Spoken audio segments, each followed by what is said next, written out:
बिस्मिल्लाहिर्रहमानिर्रहीम। अस्सलाम वालेकुम नाज़रीन। स्टोरी कॉर्नर कहानी घर में आपको खुशामदीद कहा जाता है और आज मैं आपको एक काली लड़की और जिन्नात की कहानी का लास्ट पार्ट सुनाने वाली हूँ। कहानी स्टार्ट करने से पहले अगर आप मेरे चैनल पर न्यू हैं तो जल्दी से मेरे चैनल को सब्सक्राइब कर लें ताकि दिलचस्प कहानियाँ आपको सुनने को मिल सकें। तो चले कहानी स्टार्ट करते हैं। फजर से कुछ देर पहले काशिफ ने गाड़ी मंगवाई। आत्मरी शबनम को गाड़ी के अंदर डाला और करीबी चौक पर उसे गाड़ी से धक्का देकर निकल गए। वो नीम बेहोशी की हालत में चौक पर पड़ी थी। सुबह हुई, चची तबस्सुम शबनम के कमरे में आई। शबनम अपने कमरे में नहीं थी।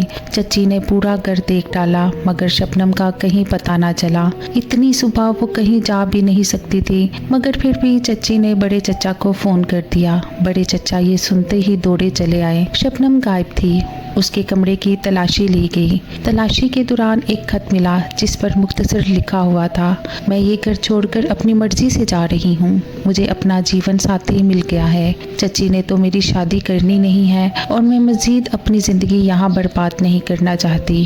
आप लोग सोच रहे होंगे कि मैं तो स्कूल ही नहीं गई तो खत कैसे लिख रही हूँ। ये खत मैंने अपने जीवन साथी से लिखवाया है। आज हम कोर्ट में निकाह कर लेंगे। चचा जान, अगर आपने मुझे आने की इजाज़त दी तो आपसे मिलने ज़रूर आऊँगी। मुझे माफ़ कर दीजिएगा।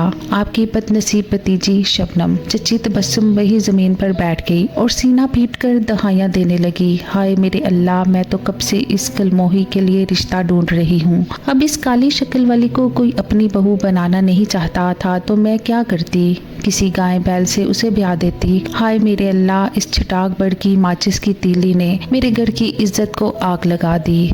आप देख रहे हैं भाई साहब, इसीलिए खानदान का कोई बंदा इस कलमोही को अपने घर रखने के लिए तैयार ना था। मैंने नेकी की और उसने मेरी नेकी मेरे ही मुंह पर दे मारी। आपके भाई आएंगे तो मैं उन्हें क्या मुंह दिखाऊंगी? वो तो मुझे ही कसूरवार समझेंगे। बड़े चचा जो खुद सदमे की हालत में पलंग पर बैठे हुए थे बोले, भाभी आप फिक्र ना करें, मैं खुद आसिफ से बात करूंगा और उस बारे में किसी से कोई बात करने की जरूरत नहीं है। चची तबस्सुम बोली, भाई साहब मैं इज्जत की मारी अपने मुंह पर ताला लगा लूंगी मगर किसी से कुछ नहीं कहूंगी। चची ने अपने मोटे मोटे आंसू अपने दुपट्टे से पोंछते हुए कहा। बड़े चचा उठे और खत लेकर घर से निकल गए। आहिस्ता आहिस्ता सुबह की रोशनी फैलती जा रही थी।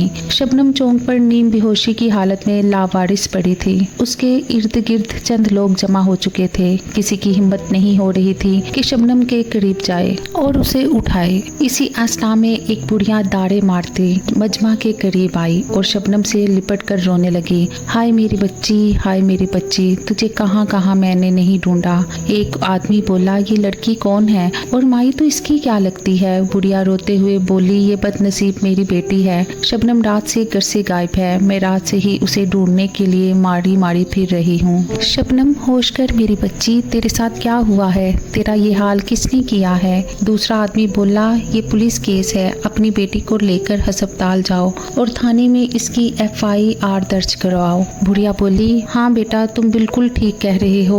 एक आदमी ने रिक्शा रोका, रिक्शे वाले को किराए के पैसे भी दिए और बोला कि इस माँ बेटी को फौरन अस्पताल पहुँचाओ। सबने शबनम को सहारा देकर रिक्शे के अंदर बैठाया। बुढ़िया भी रिक्शे में बैठी और रिक्शा अस्पताल की तरफ रवाना हो गया। अभी रिक्शा आधे रास्ते में ही गया था कि बुढ़िया ने रिक्शे वाले से कहा, बेटा इधर रिक्शा रोकना जरा। रिक्शे वाला बोला, मासी अस्पताल तो अभी दूर है। बुढ़िया बोली, मुझे इल्म है, बस मैं तुझे कुछ दिखाना चाहती हूँ। ये सुनकर रिक्शे वाले ने ब्रेक लगाई। वो पीछे मुड़ा ही था कि बुढ़िया ने एक जोरदार तमाचा उसे दे मारा।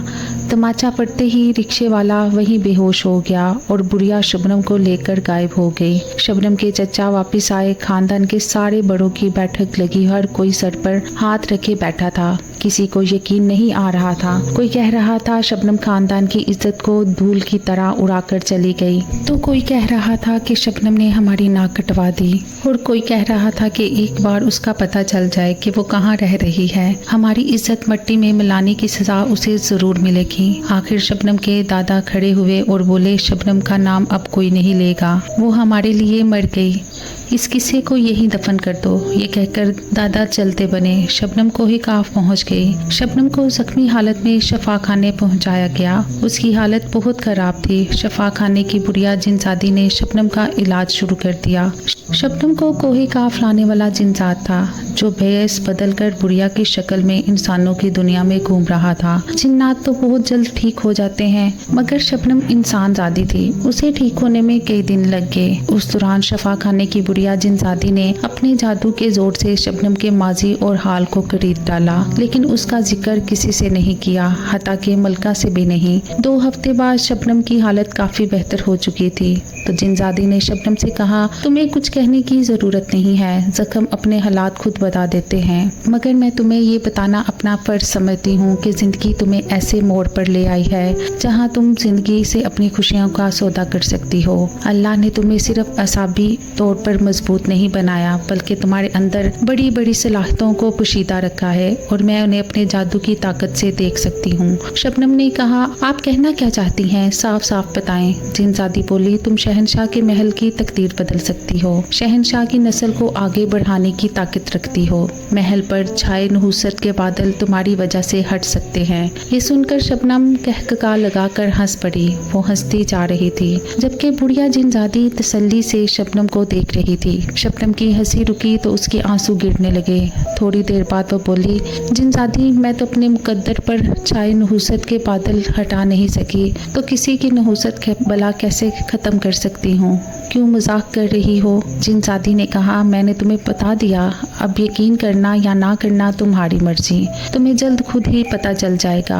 और वही हुआ। मलका को शबनम के बारे में बताया गया। मलका ने शबनम से बात की। शबनम इस दुनिया में वापस क्या जाती जहाँ उसे सिर्फ नफरत मिली थी। उसने यही जिन्नात के दरमियान कोहे काफ में रहने का फैसला किया। बज़ाहिर ये फैसला बहुत मुश्किल था, मगर दुरुस्त साबित हुआ। शबनम अपने नरम बिस्तर पर गहरी नींद सो रही थी कि मलका ने उसे बुलाया। उठ जाओ शबनम। शबनम डर कर उठ बैठी। मलका ने कहा, खैर है, लगता है कोई डरावना ख्वाब देख रही थी। शबनम ने कहा, जी मलका, डरावना ख्वाब ही देख रही थी। मलका ने मुस्कुराते हुए कहा, चलो अब उठ जाओ, देखो बाहर शाम हो रही है, आसमान पर गहरे बादल, लगता है बारिश होगी। कुछ जिनजादियां सेब के बाग में सेब तोड़ने जाने वाली हैं। मैंने सोचा तुम भी चली जाओ, तुम्हारी सैर हो जाएगी। शबनम ने कहा, बहुत शुक्रिया मलका, मैं जरूर जाना चाहूंगी। आधी रात का वक्त था।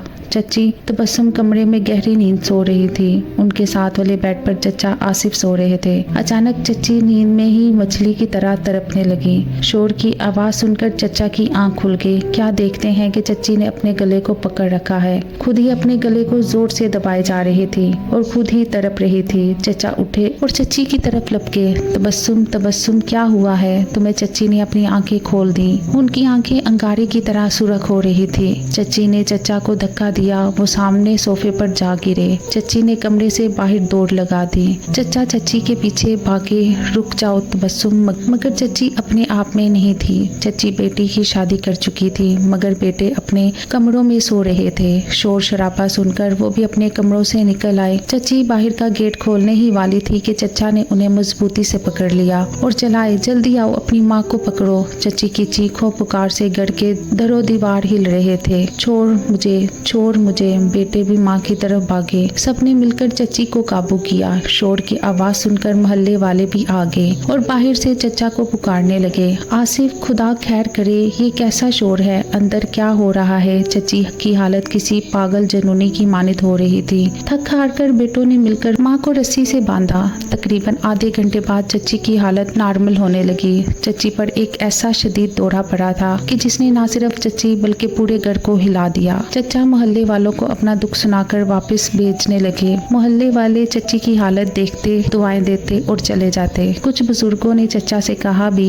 ये तो साफ साफ किसी जिन का साया लग रहा है, बीवी को किसी अच्छे आमिल के पास ले जाओ। चंद दिन बाद खबर आई कि काशिफ और उसके दोस्त गाड़ी में जा रहे थे कि उनका एक्सीडेंट हो गया। एक्सीडेंट बहुत ज़बरदस्त था। तीनों की हालत तशवीशनाक थी। बदकिस्मती से काशिफ के दोनों दोस्त वफात पा गए। काशिफ आईसीयू में दाखिल जिंदगी और मौत से लड़ रहा था। चच्ची के साथ उस रात वाक़े के बाद उनकी अपनी हालत ठीक नहीं थी, लेकिन जब उन्हें अपने बांजे के बारे में इल्म हुआ तो वो रोती रोती अस्पताल पहुंच गई। अस्पताल में बहन के गले लगकर बहुत रोई। चच्ची रात अपने बांजे के पास अस्पताल में ही रुक गई और बहन को एक रात आराम के लिए घर भेज दिया। उस दिन आधी रात काशिफ की तबीयत बिगड़ गई। वो बेड पर लेटा बेहोशी की हालत में हाथ पांव मार रहा था। चच्ची की आंख खुल गई, देखा तो बांजे की ऑक्सीजन निकली हुई थी। चच्ची ने अपने चप्पल पहने और काशिफ की तरफ लपकी ताकि उसकी ऑक्सीजन लगा सके। जैसे ही चच्ची ने ऑक्सीजन उठाई, चच्ची के सामने शबनम खड़ी थी। शबनम ने चच्ची का हाथ पकड़ लिया और बोली, कैसी हो? चच्ची, मेरा हाल नहीं पूछोगी?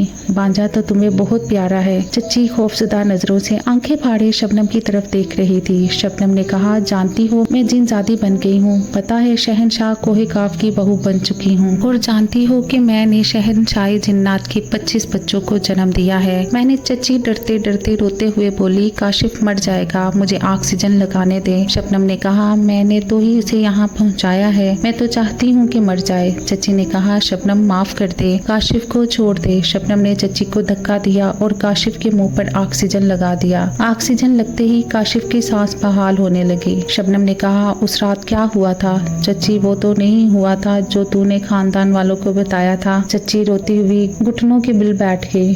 शबनम चलाई, उसकी जिंदगी चाहती है तो अभी यहाँ से दफा हो जा और जाकर सबको इस रात की हकीकत बताओ, वरना तू ना बचेगी ना ये शैतान बचेगा। ये सुनते ही चच्ची खड़ी होगी और बोली, मैं जाती हूँ, अभी जाती हूँ। चच्ची नंगे पांव आधी रात के वक्त पैदल ही घर की तरफ भागी। आधी रात के वक्त घर में एक और अदालत लगी। खानदान के सभी बड़े मौजूद थे। चच्चा परेशान थे कि ये सब क्या हो रहा है। चच्ची किसी पत्ते की माने थर थर कांप रही थी क्योंकि उसके करीब शबनम खड़े थे, मगर शबनम चच्ची के अलावा किसी को नजर नहीं आ रही थी। गैर मामूली हालात देखकर करीबी मोहल्ले वाले भी जमा हो गए। चच्ची मुसलसल रो रही थी। उसने सबके सामने अपने हाथ जोड़ दिए और बोली, मुझे माफ कर दें, मेरा भांजा जिंदगी और मौत की कश्मकश में है। उस रात शबनम घर से नहीं भागी थी। मेरा भांजा अपने दोस्तों के साथ शबनम को अगवा करके लेकर गया था। चच्चा आसिफ बोले, तबस्सुम, ये क्या बकवास है? चच्ची बोली, जब आपने काशिफ को घर आने से मना किया था तो उसी वक्त मैंने इरादा कर लिया था कि मैं इस बेइज्जती का बदला जरूर लूंगी,